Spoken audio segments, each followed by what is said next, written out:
conversation.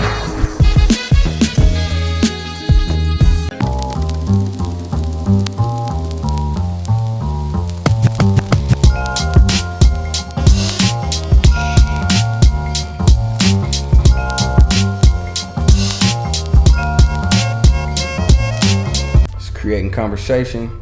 Got King Leez here on today. What's up, what's up, what's up? Just want to thank you for coming on, being a part of this, creating conversation. Man, I appreciate people coming together and doing stuff like this for artists around here. You know, we appreciate you, and happy birthday, by the way. So we just want to talk about. We want people to know Leezy, the artist, and who you are, getting ahead of who you are. Can you talk about the transition from Leezy Soprano to King Leez? The death of Leezy Soprano to King Leez. Yeah. What made you switch it over? Leezy, I felt like, honestly, I felt like Leezy Soprano was kind of, that was a part of me that was kind of lost, and I was still into a lot of the street shit like that. You know what I'm saying? I think King Leez is more of me becoming a man and like waking up consciously, because I feel like everybody who's been like super great has been conscious to a certain level. You know what I mean? And I kind of want to touch on some of the as King Leez, I want to touch on a lot of the politics and stuff that's going on, and it's just me maturing really. You know, I wanted to drop the Soprano, the old gangster, you know what I'm saying, persona and stuff like that, and just go with King Leez, because I feel like we all kings. You know what I mean? You got the joint where you talk about Ferguson. What led you to get in the studio and really feel like you had to make that track? Cause man, I don't know, just with everything going on, and like it was a lot of the youth out there rioting, and you know, I kind of connect with the youth, and I feel their pain as far as like, I feel like, you know, that if I was out there, that probably would have been me acting crazy and stuff like that. So I just kind of connected with the people out there, and like, man, you know, I stand against that police brutality, and you know, I feel like race does play a major part in what's going on and stuff like that. So, you know, I felt the pain. I was literally like watching, you know, the people just tearing shit up, and I connected with them. So, you know, it inspired me to kind of like speak on it. We got what we got going on in America with the brutality in police and young African Americans getting killed. So we know the problem. You know what I'm saying? If you had like a time where you could sit and reflect and quick second, what do you think a solution to this problem could be? Because everybody knows we have the problem. You know what I'm saying? The next step is, okay, what are we gonna do to fix it? So if you had the power, you Leezy Obama, you know, if you had, you know what I'm saying, the power, what would you do to change what we got going on in America?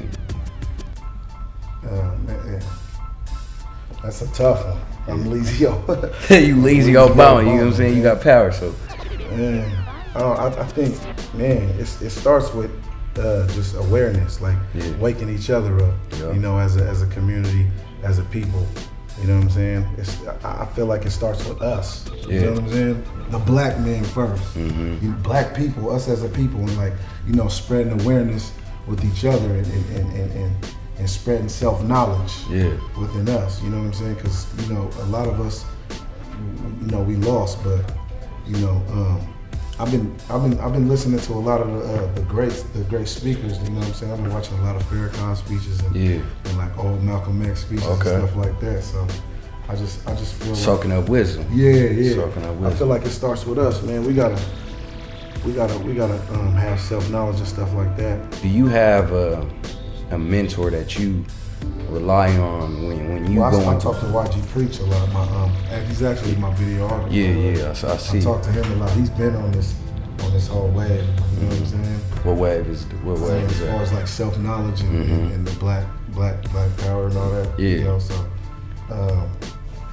I've been talking to him a lot, man. Just getting self-knowledge and stuff like that, and just like touching up on that stuff, because just trying to really find myself. Yeah, no, I mean that's really what it is. Cause I'm doing the same thing. Yeah, you know what I'm saying? At the so, same day, we growing every day. Yeah, definitely. So it's like the person I was a few months ago, I'm not that, you know, I'm still this person, but I've grown to another, you know what I'm saying? I'm still like, I'm King Leez, you know what I'm saying? Yeah. I'm in that, you know, I'm in my King Leez mode, you know what I'm saying? I'm tapping in, man. Yeah, exactly. I'm in my transition right now, man. I hear you. To really touch on the politics and touch this greatness, really. Yeah. You know what I'm saying? Did you take some time off of rap? Yeah, I kind of stepped back just to, like, cause like I said, I'm trying to find myself. So, you know, I took a step back and I did a lot of studying and stuff like that. I'm still studying though. Yeah. So, you know, next interview I'm gonna be real sharp with my. No, it's good. It's good. We learning every day. Transition stage though, bro. And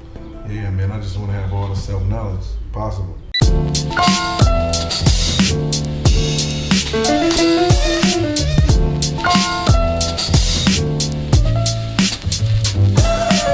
What is the American dream to you, and how do you obtain it? In my eyes, I think the American dream should be for everybody to want to be like their own boss, their own businessman. You know, like everybody should want to be owners. As a black woman, I don't want the American dream because I'm terrified to raise a black man in America. What do you think about the growing disconnect between police and the African American community? See, my whole family lives in the East Coast, so the killings and the police corruption and all that is nothing new. I mean, my cousin was like shot, I think 3 times in the back for the wrong place at the wrong time during a crack raid. So I mean, it's the same things happening. It's more brought to light now, so people are getting more angry about it. I think it's getting worse. Just the bad effects towards what people think about cops and what people are going to know about cops and everything. They're growing apart from the people. Do you think social media is having a positive or negative impact on today's generation? I think it's both. So I think social media has a positive and a negative impact on this generation as far as exposure. A lot of young individuals are using social media to expose themselves and, you know, create their own businesses. So networking, things like that. It's a little negative because at the same time, social media is open for everyone, so everyone has an opinion, and a lot of people bully over social media. You got the people using it, showing all the fake stuff, you know, showing stuff that they really don't live. But I mean, it just goes both ways. It's positive because of the exposure and the networking that you can do because of it, but it's negative in the fact that I think this generation is unable to communicate face to face with one another. I think everything is a text message, everything is a DM, everything is commented. I feel like people lack that face-to-face communication that it really takes for you to thrive in a corporate world, in a business world, in any world. You're going to need face-to-face communication, and I feel like that's really what lacks. Every 26 seconds, a teen drops out of high school, resulting in 1.2 million dropouts. What can we do as a community to change this? You have to reach them at their level instead of hierarchying over them, if that makes sense. You have to get it to a point where you have an understanding with them that education is important, because it's the only way you take a step further. I mean, you're in a system already, so you don't want to get below that system even more by dropping out and just making it tougher for yourself. I think just promoting the positivity of high school. I mean, personally, I had a great experience in high school. I know all my friends had a good experience in high school. And I think a lot of people can just grow and benefit from going to high school. So I think just promoting kids as they grow up, to just let them know that high school is definitely vital to not only education, but your life after high school.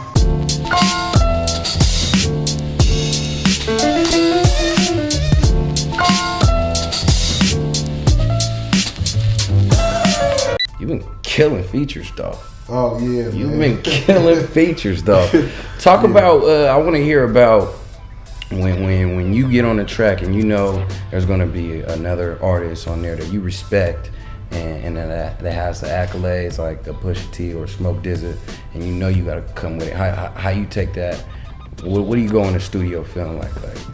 It's, I mean, I feel like steel sharpens steel, you know what I'm saying? So you, like, if you get on a track with somebody who you know is potentially gonna kill it, you know what I'm saying? That's gonna make you better. So, you know, a lot of people even said that I probably sound better on features, because that's my mentality. Like, you give me a beat, I'm about to try to kill it. Kill you know it, what I'm saying? yeah. It's friendly competition, so exactly. I'm going at heads if you put me on a beat, you know what I'm saying? No, I respect it, man. Cause I found out a lot of the times people wouldn't even put out a lot of the songs I was on.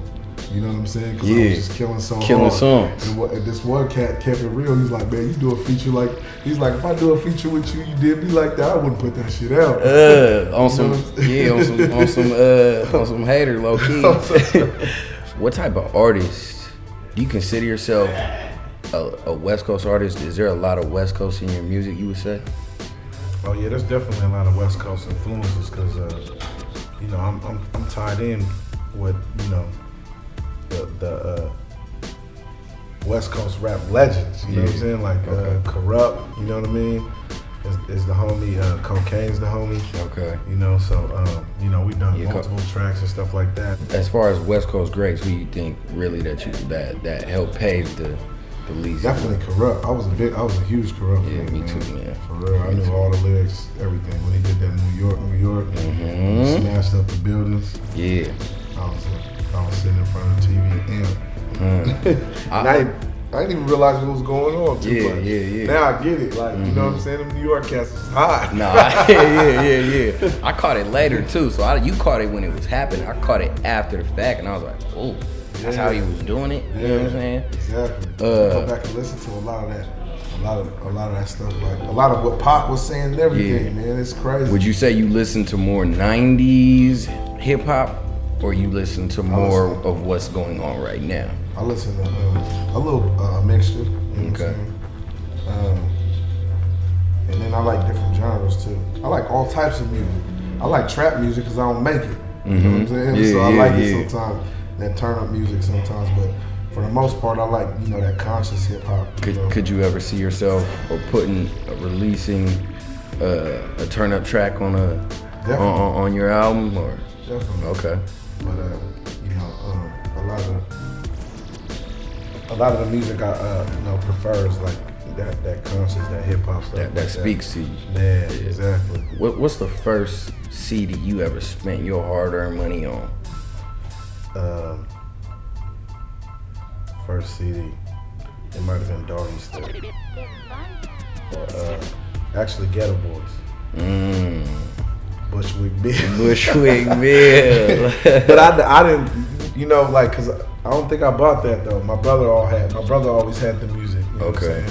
I found my brother, cause my brother, he, like, cause a lot of my family is kind of like, you know, one track minded, and they're not really open minded to like different coasts. You know, they were strictly West Coast. My brother, he was like, he always had the hip hop from all sides. You know what I'm saying? And he had that Wu-Tang album. I was on that too. You know what I'm saying? I was on that Method Man. Okay. How did World Star play a factor in you becoming the artist who you are now? Man, just getting that. You know, it definitely helped me gain a lot of fans or whatever. Because I feel like, you know, the music's undeniable. It's just about reaching the masses. You know what I'm saying? So it's just another platform to reach people outside of my core. You know what I mean?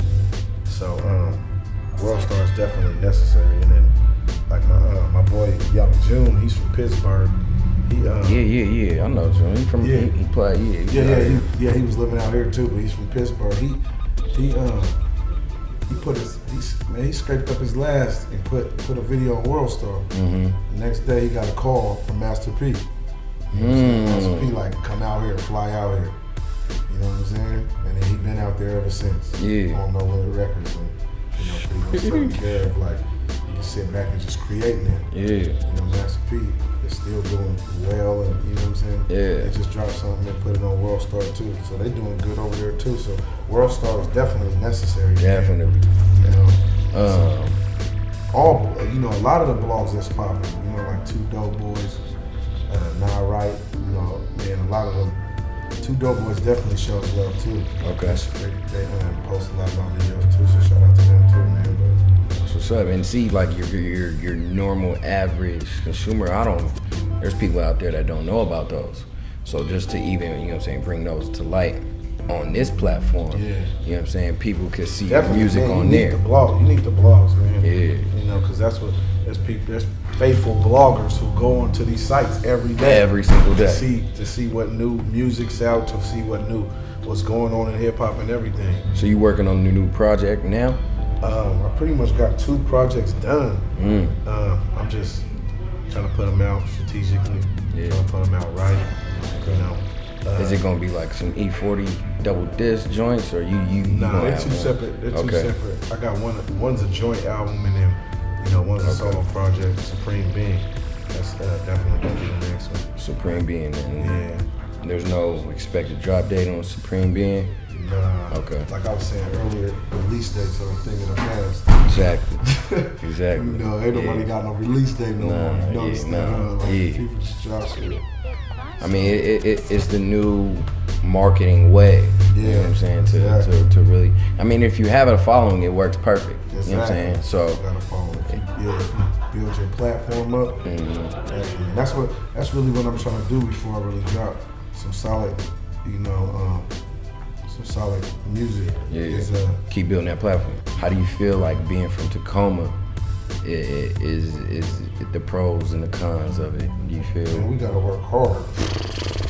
We gotta work 20 times harder than the average artist because seeing from where we from. Exactly. And like I said, with that support, I feel like in these other, and we're such a small market, we don't have the support of our other local artists. It just makes it that much harder. You know what I'm saying? You gotta grind, man. You gotta definitely be like, can't be in this halfway, man. You gotta, like I said, you gotta work harder than any other artist being from Tacoma. Exactly. You know what I'm saying? You gotta really put yourself out there and really if you know people in different states and things are going on elsewhere, you gotta really figure out how to get to these places and just be everywhere.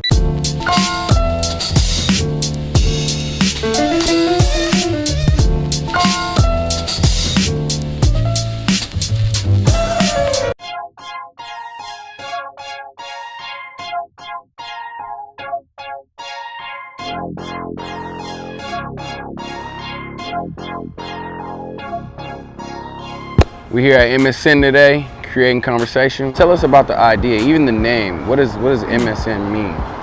Well, originally it was my dad's initials, Mike Muhammad, middle name S.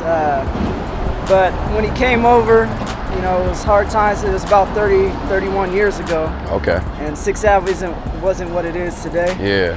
And so he came over, he had just a real small following, and it was mostly students from around the area, especially UPS. Okay. And when they were coming in as his regulars, they would ask him the same question, what's it stand for? And he said, how about you guys come up with something, and the best name, I'll give you guys some t-shirts and I'll stick with that as the meaning behind MSM. Yeah. The students came up with magical sandwich makers. Oh, okay, yeah. Which back then it was kind of funny, but it just stuck, and he carried with it, and customers seemed to like it. So 30 years, that was when he started the business? Yeah, in this same location. Okay. He first came over a little bit longer than that at a different location. That's why it's called MSM2. Oh, okay. But they were never open at the same time. He shortly after he opened up the small shop down the street, he took over this location, and it's been here ever since. Why'd you guys choose Tacoma? My dad actually, he's originally from Yemen. He immigrated over and started off on the East Coast. Okay. And tough times, but when he was working with the Merchant Marines, he got put out here for a short amount of time. And coming from the East Coast up to the Northwest, he noticed, there's no little sandwich shops. Yeah. Whereas in New York, where he actually was at for a little while. Everywhere. He had a spot in Manhattan, he had a spot in Brooklyn, Queens, Brooklyn. Oh, so he was making sandwiches out there in New York, okay.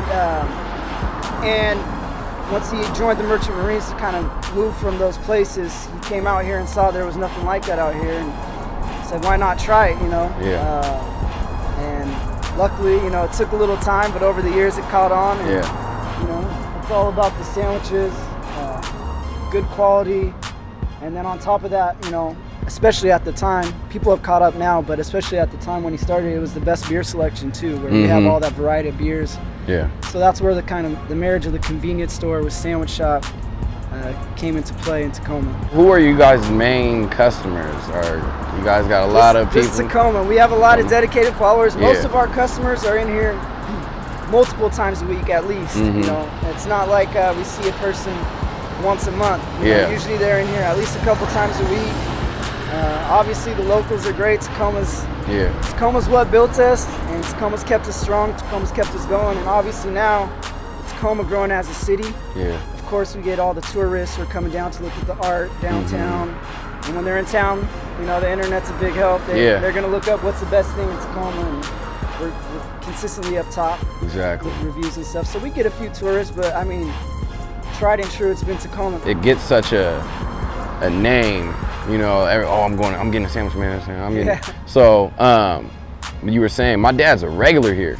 Like literally a couple times a week he's in here. So it's like what you're saying. It's that I need to go back for more. That's what keeps us going. And I mean, on top of it all, like just like Tacoma's kind of grown as a city itself. I mean, 30 years ago, we weren't as busy as we are today. 30 years ago, I don't think Tacoma was in the place that it's at today. No. 6th Avenue itself, you know, as 6th Avenue has grown, I feel like we've grown as well. And Tacoma's just such a special city because I feel like the residents take pride in living here. And so they want to support their own.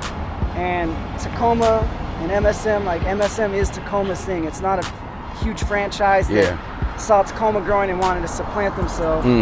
It's something that was here. It was here, it started here, and as Tacoma grew, so did MSM, and so it's like everybody's supporting everybody. And that's the thing, that's our main thing behind creating conversation, is we want everybody to support everyone in Tacoma. If somebody has a product that they feel like is support worthy, or they know the person that's doing it, it's just support. Absolutely. Because without us, there is no MSN. So we want to make sure that people keep coming back and keep buying and keep getting these sandwiches. What's your favorite thing? What's a couple of your favorites on the menu? Oh man, you ask me that all the time. I mean, I literally eat here at least 5 days a week, at least 2 meals a day. So I switch it up, but I can tell you, obviously, the Mike's Lux is our probably signature sandwich. It's the most popular. It's our biggest seller. But I mean, I really encourage everybody who takes a look at the menu. If something pops out to you, I promise you're gonna like it. You know, our turkey, we don't use fillers in it. You know, it's fresh sliced every day. There's no sodium nitrate in it. Our pastrami is certified Angus beef pastrami. This isn't stuff that's just kind of sent in here pre-sliced. That who knows how long it's been sitting there. This is stuff we're slicing every day. So yeah, I mean, me personally, I even like our catch of the day, which is a shrimp sandwich. Which, you know, I think people get nervous when they go to a hole in the wall and they order a shrimp. A shrimp sandwich. But I mean, that's probably one of my favorites. That was my next question. Was what's something that nobody really talks about that people would hear and be like, oh, that's really good. So you think it's a shrimp that catch sandwich? Of the day. I mean, some people catch on, but I don't think it's the first thing that most people would order. You know, I have friends that have been coming in for 10, 15 years, and for 5 years straight, they would only order the Deli Club. And I told them, man, you got to try something different. And finally, they do, and now they get something different every time. What time are you guys open? We get our rolls fresh at 9 a.m. every morning. But if you want something on sliced bread, you can come in as early as 7 in the morning and get something just on sliced bread. And then we stay open all the way till 9:30 at night every day of the week. And on Fridays and Saturdays, we stay open till 11:30, a little bit later. You guys are working, man. That's hard work, and that's what it takes. When you own your own business, you're making it happen for yourself, putting those long in hours, and I'm sure you see the reward by the people coming in and giving you the gratitude they do when they like their sandwiches, man. I just want to thank you again for coming out here and taking some time out. I'm about to get a sandwich. Thank you, man. I'm getting hungry. It. And like I said, man, we do it for you. We do it for Tacoma. We do it for the customers. So I mean, I appreciate the recognition. We appreciate our customers, and I can't stress that enough. Man. That's what keeps us going. Exactly. Appreciate you, man. All right, boss. Thank you.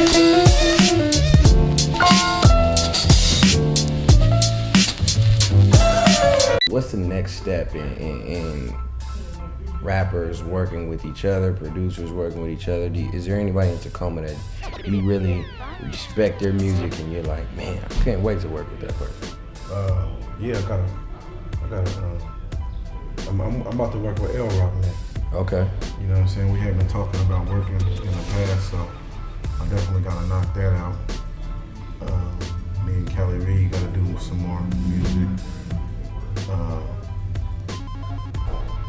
And you know, and I'm willing to work with anybody that's dope. You know what I'm saying? Out of Tacoma. Just holla at me. Yeah, really, that's what it is. But you got a song? I'm pretty much open-minded to it. Like, you got a song with Rip? Yeah, definitely got a song with Rip. Song with Roderick. Yeah, definitely. I mean, those are the cats I talk to like on a regular, like Rip. I just got off the phone with him. Yeah. You know what I'm saying? So we talk on a regular, but yeah, man, I'm all for bringing Tacoma together and working with all the artists. We need to take that next step if we're all gonna, like you said earlier. Man, we definitely need to come together, and I'm making steps to try to, you know, influence that unity. Yeah. You know, you know what I'm saying? It's no reason why one person should drop a video and nobody reshare it. I feel like all the artists should be resharing. Anytime any artist drop, and you know, I've been starting to do that lately, just sharing other people's music and stuff like that to my followers and stuff like that. But yeah, man, it just comes, it's full circle. You know what I'm saying? Like, if you do that for him, boom, then you gonna do that for you. You just know good vibes all around. King Leez, as an artist, what do you want to be remembered by? Like, when they say, okay, Tupac's gone, we know that he was the most motivational, you know, boom, boom, boom. Tupac was Tupac, Thug Life. Yeah. What does King Leez want to be remembered for in his music and his what he voiced to his people? Man, you know, I want to be able to you know, wake people up. Definitely just want to be remembered as on a positive tip, influential. You know what I'm saying? Influence other artists to, you know, grind and go for what they believe in and give it their all. And stuff like that. So yeah, I just want to influence people, inspire people. Is there anybody in the gang right now that you feel like has that same mentality as you, and you really respect what they got going on as far as anybody? You know what I'm saying? It doesn't have to be in the gang, but it could be anybody, anything. Because the reason why I asked what you just said made me think of Nipsey. Because when I hear the Marathon, I still listen to the Marathon. Marathon came out 5 years ago, 6 years ago. The Marathon got me through college, nigga. Like, you know what I'm saying? I wake up, I have a paper, I'm slapping keys of the city, and I'm like, I gotta do this. You know what I'm saying? I gotta do. You know what I'm saying? It just pushed me. It pushed me. You know what I'm saying? Motivated me. Definitely. So is there anybody when you feel like you get that motivation from, and you like, okay, I gotta go hard? Nas. I listen to a lot of Nas. You know what I'm saying? Nas does it for me. You know? And Kendrick, man. Kendrick's killing it. Kendrick's killing it. I listen to Kendrick. And J. Cole. That J. Cole album was fire too. So. If you had to give some game to like a young artist right now, and who was on the up and coming scene, what would you tell them to get to the spot that you are, to get where the spot that they want to be? I tell them utilize their connects. It's the biggest, man. Network.